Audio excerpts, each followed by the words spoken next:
জানো তো আজকের ভিডিওটা না একটু স্পেশাল হতে চলেছে। কারণ কি, নিজেকে দেওয়া একটা ছোট্ট উপহার। আমি কিন্তু আজ আমার নিজের জন্য একটা ছোট্ট জিনিস কিনতে গেছিলাম, যেটা আমার অনেক দিনের ইচ্ছে ছিল, কিন্তু সময়ের অভাবেই বলতে পারো যে আর নিতে যাওয়া হচ্ছিল না। আর নিজের বলতে পারো যে একটু একটু করে জমানো পয়সা থেকে জিনিসটা করা, তো সেটা আমার জন্য অনেকটা স্পেশাল ছিল।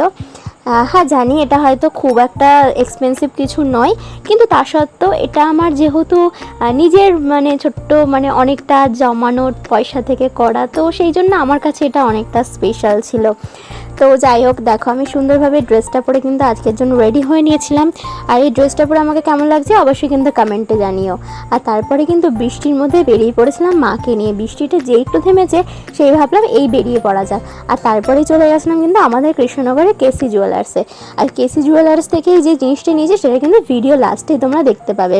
এবার দেখো, তারপরেই শুধু কেনাকাটা করলে কি হবে, একটু খাওয়া দাওয়া তো করতে হবে তার মাঝে। তাই গেছিলাম একটু ফুচকা খেতে। আর এই ফুচকার দোকানটা না আমার বরাবরই খুব প্রিয়, জানো তো। এখান থেকে ফুচকা খাই, কারণ কি এটা হচ্ছে আমাদের কৃষ্ণনগরের দেবনাথ স্কুলের একদম পাশে পাশে। কাকুটা না দারুণ ফুচকা করে। আমি ছোটোবেলায় যখন স্কুল থেকে বেরোতাম, স্কুল থেকে বেরিয়ে কিন্তু ছুটে যেতাম ওইখানে ওই কাকুর কাছে ফুচকা খাওয়ার জন্য। অসাধারণ ফুচকা করে, খেতেও কিন্তু দারুণ লাগে। আর তারপরে কিন্তু ওই কাছাকাছি চলে গেছিলাম এক্সপ্রেস বাজারে। আমাদের এখানে এক্সপ্রেস বাজারের কালেকশন কিন্তু মোটামুটি ভালোই সুন্দর।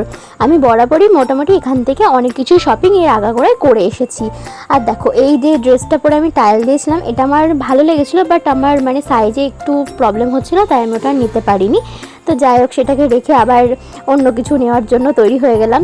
তো তারপরে দেখুন, আমার নিজের জন্য সেরকমভাবে কিছু কেনা হয়নি। নিয়েছিলাম কিন্তু একটা ছোট্ট লিপস্টিক, একটা স্ক্রাবার। আর মা, বাবা, দাদার জন্যই কিন্তু দু একটা জিনিস কেনাকাটা করা হয়েছিল। মা কিন্তু একটা রিং নিয়েছিল আর একটা গলার চেন নিয়েছিল, ব্যাস আর কিছু না। আমি আমার নিজের জন্য একটা লিপস্টিক আর একটা জোভিজের ফেস স্ক্রাবার নিয়েছিলাম ডিটানের। তোমাদের কিন্তু ইউজ করে আমি অবশ্যই রিভিউটা জানাবো যে কেমন হয়েছে।